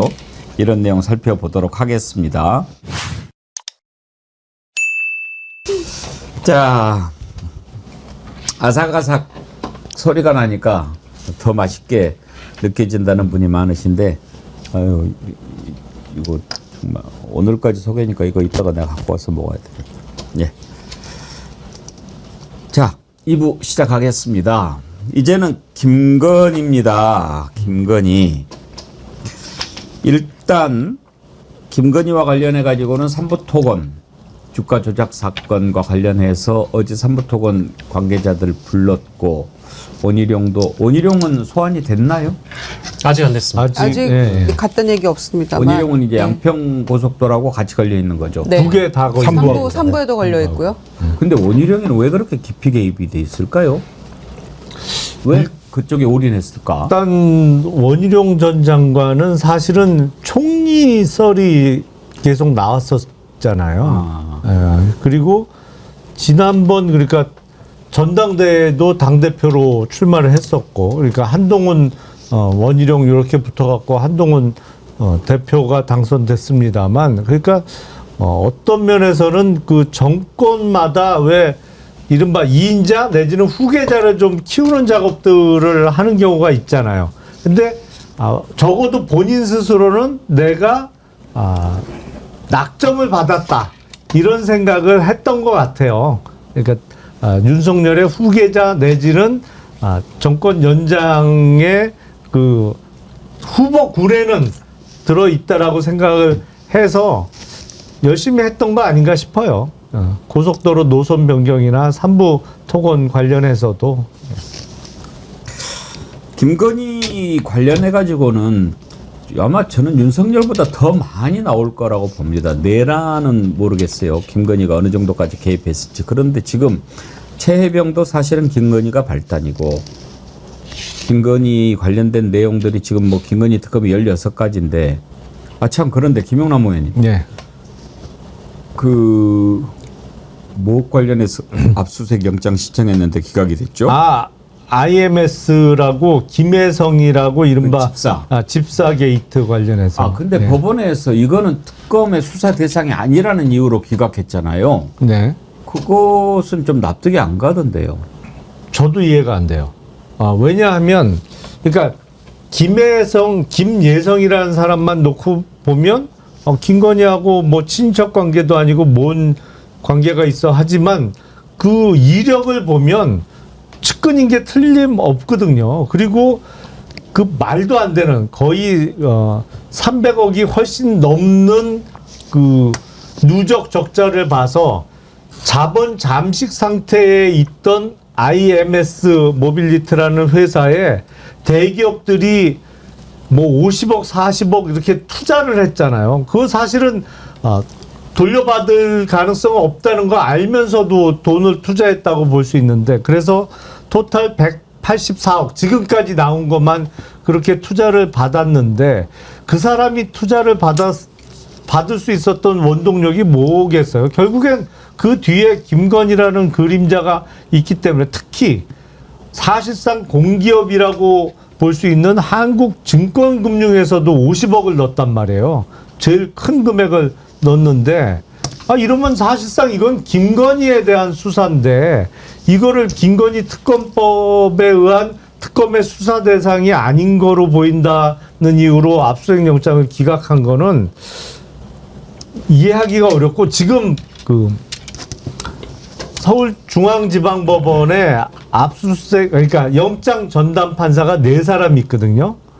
근데 이 영장 전담 판사의 인사는 그 정권 차원에서 제일 신경 쓰는 인사 중에 하나입니다. 예. 그러니까 특히 서울 시내에 있는 법원의 영장 전담 판사들하고 특히 서울중앙지방법원의 형사부장 인사는 신경을 제일 많이 쓰는 인사인데, 이해할 수 없는 이유로 기각이 됐어요. 제가 듣기로는 이종호 관련된 압수수색 영장도 기각이 됐었던 걸로 알고 있습니다.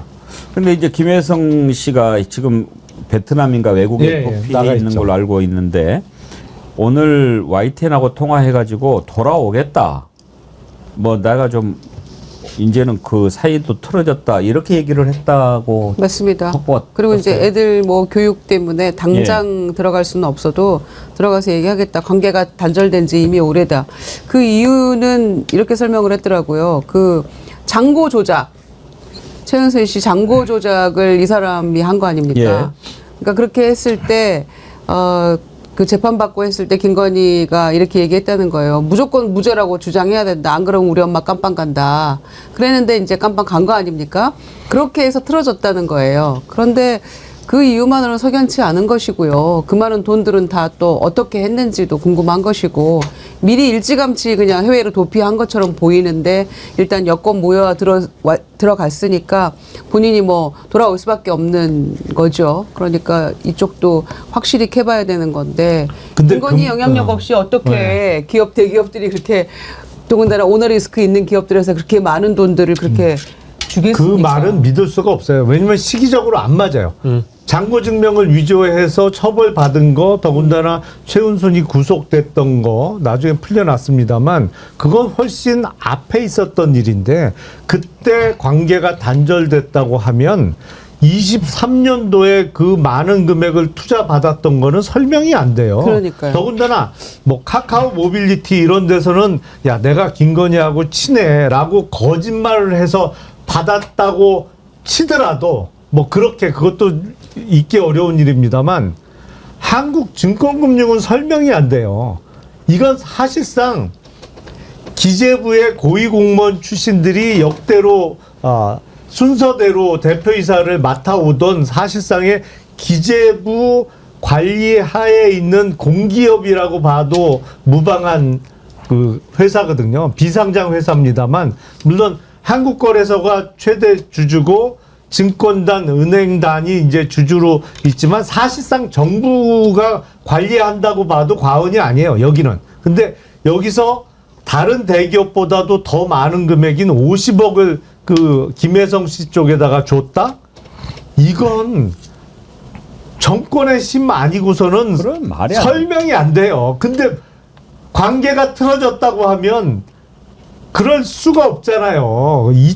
2023년도에 돈을 받은 건 누가 봐도 김건희의 힘이지 김혜성이라는 사람을 보고 누가 그렇게 큰 돈을 넣어요. 더군다나 그 회사도 자본 잠식 상태고 망해가고 있었는데 그런데 아까 그 영장 기각한 거 이해 안 된다고 그러셨는데 네.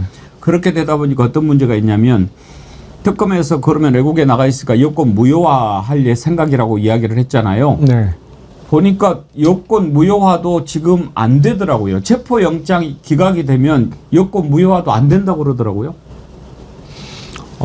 일단 그 우리가 무비자로 입국할 수 있는 나라들이 많이 있습니다만 거기에 비자 없이 체류할 수 있는 기간은 90일이 맥시멈입니다. 지금 이건 비자 문제가 아니고 여권을 지금 무효화시켜버리는 거니까. 그러니까 그 일단 베트남 내에 체류 자격이 거의 없어졌거나 곧 없어질 상태인 것이에요. 그러니까 베트남 내에서 불법 체류자가 될 상황인 거죠. 예. 그것도 아마 귀국하겠다고 이야기하는 요인으로 작용할 수 있을 것 같고 지금 그 특검에서 그래서 압수수색영장 기각된 거를 공개했잖아요. 왜냐면 제가 알기로 3번을 연속 기각했어요.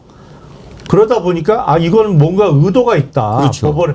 법원에서 그렇게 생각을 하고 압수수색영장 기각된 사실을 공개한 것이거든요.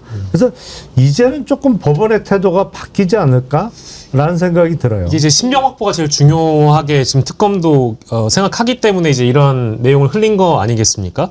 근데 뭐 이 특검발 보도도 그렇지만 이 핵심 피의자가 될 사람들 수사 대상에 대한 보도가 많이 엇갈리고 있어서 그러니까 오늘 YTN과 연합뉴스 TV 보도를 보면 마치 이 김예성이라는 김건희 일가의 집사가 귀국할 것이고 한국으로 돌아갈 것이고 특검 수사에 응할 것처럼 얘기를 합니다만은 어제 SBS 단독 보도를 보면 또 달라요. 그때 당시에 출국했을 때 지인들에게 정권이 바뀌고 특검이 출범하면 나는 한국에서 못 산다 이런 얘기를 했다는 것이고 난 외국으로 나가겠다 이런 얘기를 지난 4월에 했다라는 겁니다. 그러니까 이거를 이제 측근들이 또 증언을 해주고 있는 거거든요. 또 오랜 동업자에게는 왜 내가 범죄자가 돼야 하는지 자괴감이 든다. 재산을 정리해서 가족과 함께 해외로 나갈 것. 즉 해외로 나갈 계획이 있었던 건 사실이지만 그 주변에 흘리는 말들이 온도차가 좀 있단 말입니다. 그래서 수사 전문가들이 가장 그 걱정하는 부분은 이러다가 아까 김영남 의원이 말씀 주신 것처럼 뭐 여권 무효화라든지 오도 가도 못하는 상황이 돼서 필리핀으로 가버린다든지 캄보디아로 가버리면 섬이 많은 나라에선 신병 확보가 더 어렵다. 이런 얘기까지 나오더라고요. 그리고 또 지금 그 회사에서 92억인가 이게 또 사라진 정황이 나왔죠? 그렇죠. 그러니까 184억 원을 이제 대기업들한테 그 후원을 받은 걸로 일단 파악은 됐는데 92억 원이라는 게 이제 외주 용역을 목적으로 해서 새로 발주한 금액이랍니다. 근데 이거는 사실 그 렌터카 업체에서 외주 업체 누구에게 갑자기 92억 원이 지난해에 없었던 예산이 올해 갑자기 편성이 됐다라고 하면 92억 원의 용처가 어디냐를 확인을 해봐야 되는데 렌터카 업체에서 외주 용역을 맡기는데 92억 원을 갑자기 작년에 없었던 게 한 번에 생겼다라고 하면 수상하잖아요. 그래서 이게 혹시나 뭐 김건희 쪽으로 혹은 뭐 최은순 쪽으로 김건희 일가 쪽으로 세워나가는 역할을 그 IMS라는 회사가 대기업의 예산을 받아서 92억 원을 따로 편성해서 빼준 거 아니냐 이제 이런 의혹이 나오고 있는 겁니다. 김건희 금고 역할을 했다고 봐야 되지 않겠습니까? 금고지기 내지는 뭐 저수지 역할, 문지기 역할을 했던 걸로 보여지고 저는 이제 김건희 특검은 민중기 특검이 판사 오래 하신 분이고 또 초반에 그 준비기를 다 제대로 써가면서 이렇게 그림을 그렸잖아요. 그러니까 삼부토건 딱 제일 먼저 치고 이렇게 했던 것이 이 돈의 흐름을 쫓아서 이렇게 지금 수사를 시작하고 있는 게 아닌가 싶습니다. 그러니까 이 그 김혜성 집사 얘기도 나왔던 것 같고요. 의외였어요. 삼부토건 주가 조작 뭐 이런 것부터 딱 나올 줄 알았는데 집사 게이트 이걸 했다라고 하는 것은 지금 말씀하신 것처럼 흐름을 따라가다 보니까 돈이다. 이게 제일 큰 거네. 그럼 말씀하신 4월 달에 나갔다고 하는 건 누가 뭐라고 하더라도 대통령 파면과 관련된 문제일 수밖에 없다라는 거고 전 적어도 김혜성이라는 사람이 이렇게 움직이는 데에서는 개인적 판단이 아닐 거다. 그러면 그 배우가 있겠죠? 그러니까 보니까 이 사람이 신한저축은행에서 임원으로 있었던 사람이었다고 그래요. 그런데 이제 이때 말씀하실 것처럼 348억 잔고를 위조로 작성해 줬잖아요. 김건희 뭐 엄마한테. 근데 이 신한저축은행 사장이 그 이후에도 계속 거의 300억대 대출을 해왔다라는 얘기가 나와요. 그러면 이 신한이라는 데는 이 대출 문제와 뒷배를 봐준 곳이고 거기에 대한 실무적인 일을 김혜성이라는 사람이 집사로서 했구나. 그러면 이런 뒷배 역할을 하는 건 돈의 흐름에 따라서 그 역할들을 이 사람이 했을 가능성이 되게 높잖아요. 그다음에 지금 서울 그 지법 같은 경우도 마찬가지인데 계속 지금 윤석열이 뭐라고 얘기했습니까? 서부지법에서 하지 마. 서울지법에서 나는 예를 들면 모든 실질심사를 받겠어라고 얘기해서 이 서울지법에 있는 영장판사들 같은 경우도 상당 부분 윤석열이 믿는 구석이 있는 거 아니야? 라고 하는 얘기들이 많이 나와요. 그래서 최근에 나오는 계속 예를 들면 뭐 발부를 하지 않는 기각하는 가장 주요한 요인 중에 하나는 뭐 믿는 거 아니야? 믿고 있는 구석이 있는 거 아니야? 이런 얘기가 나오기 때문에 저는 이 문제 관련해서 좀 그 특검이 꼭 서울지법이 아니어도 상관이 없는 거니까 좀 다른 데다가 예를 들면 압수수색 영장 같은 경우 청구하는 것도 방법이 아닐까 생각이 들긴 해요. 그 신한저축은행 잠깐 언급이 됐는데 신한저축은행 대표하고 김혜성, 김건희가 다 2010년도 그 서울대 경영전문대학원 이 MBA 코스를 같이 다닌 사이예요. 그러니까 그때 다 같이 만나게 된 것이고 특히 그 184억의 투자금 중에 46억 원은 구주 매출이거든요. 그러니까 무슨 얘기냐면 IMS라는 그 회사에 원래 있던 주식을 매각하면서 46억 원이 들어왔는데 이미 망한 회사예요. 그거는 자본 잠식 상태예요. 그 주식 사실상 휴지로 봐도 무방한 회사를 누가 돈 주고 사요? 그거를 46억 원이나.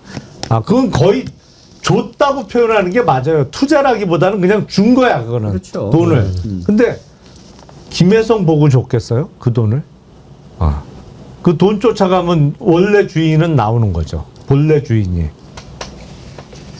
통일교 관련된 것들도 이제 조금씩 모습을 드러내고 있고 YTN도 결국은 그런 쪽에서 같이 얘기가 나오고 그렇습니다. 박영식 앵커님 YTN도 계셨던가? 아니 저는 연합뉴스 TV에 있었습니다. YTN도 넘어가는 과정이 좀 석연치 않았는데 말이죠. 맞습니다.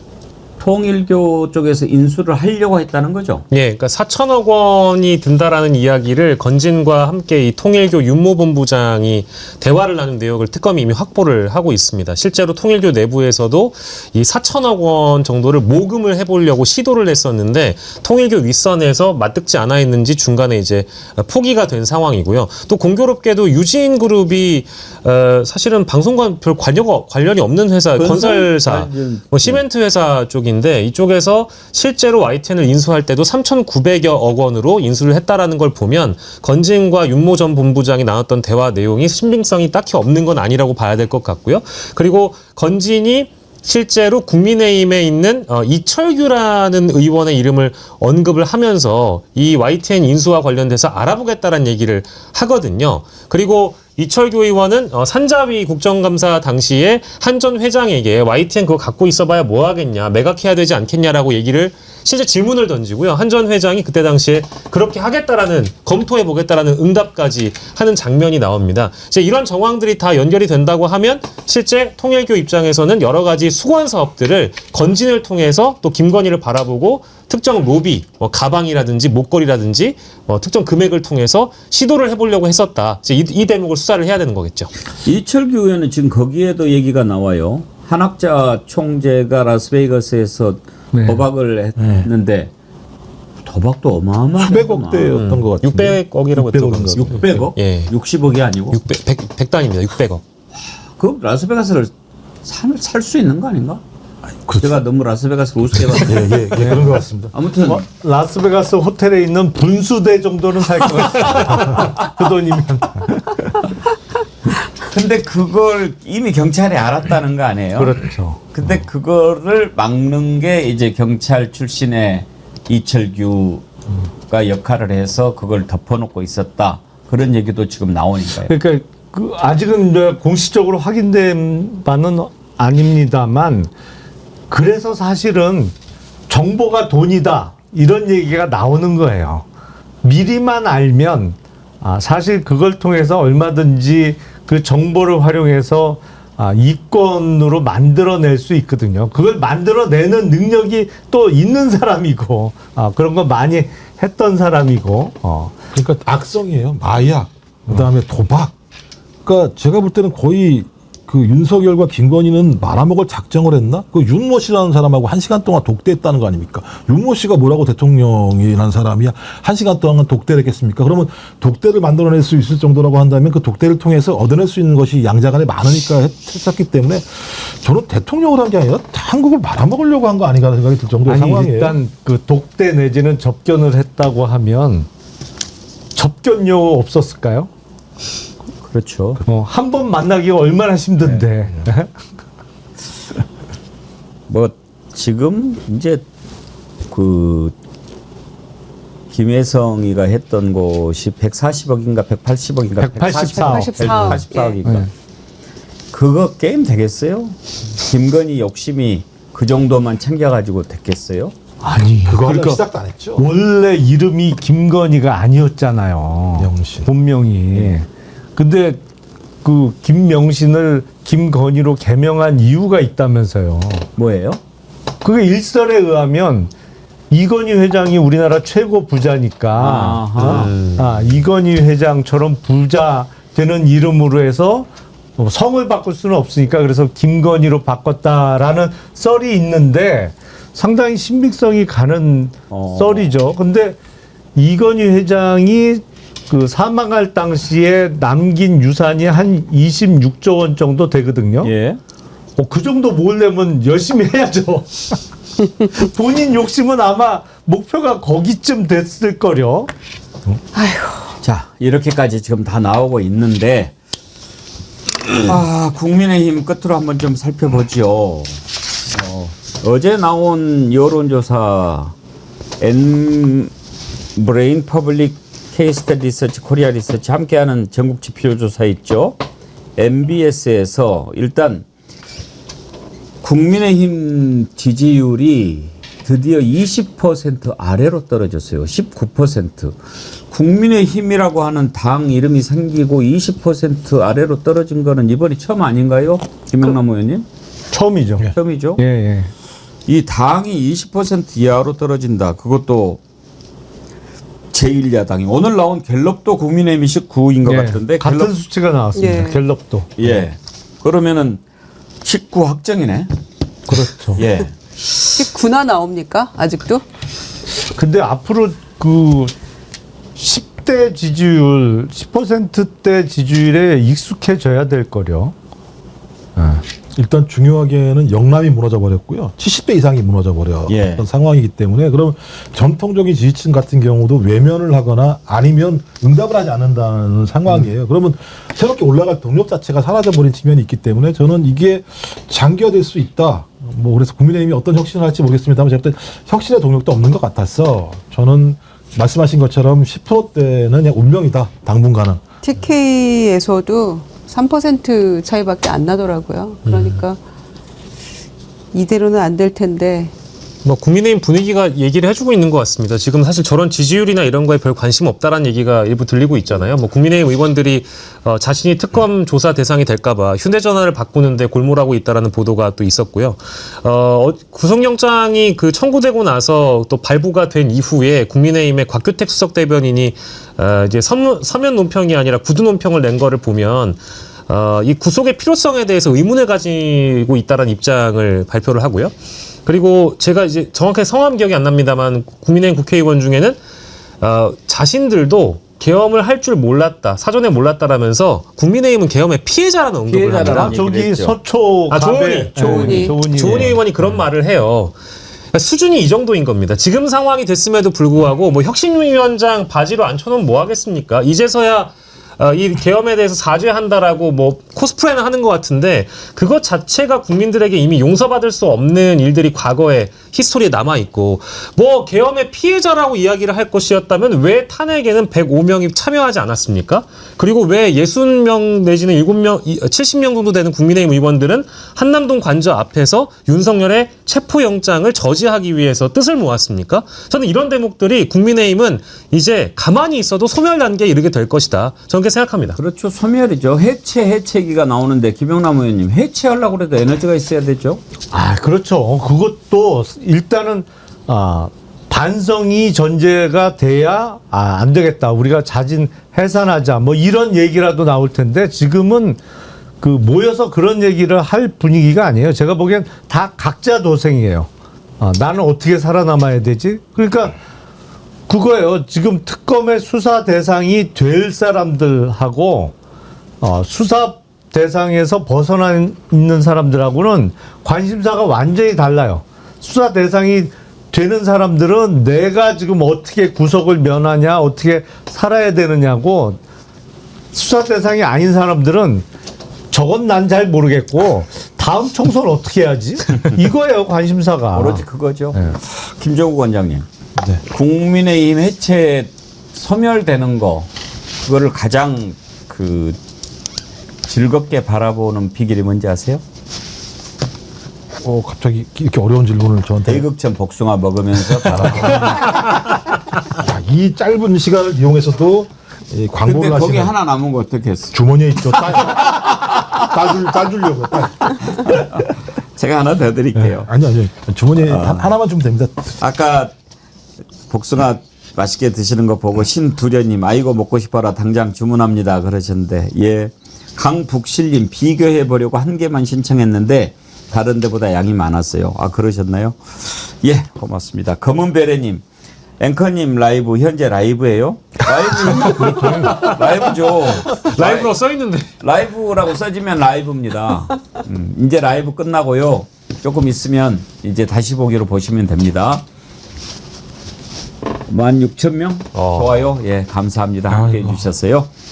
자, 더운 여름인데 건강 잘 챙기시고요. 김유정 의원님, 김종국 원장님, 김영남 의원님, 박영식 앵커님, 다음 주에 뵙겠습니다. 고맙습니다. 고맙습니다. 감사합니다. 네.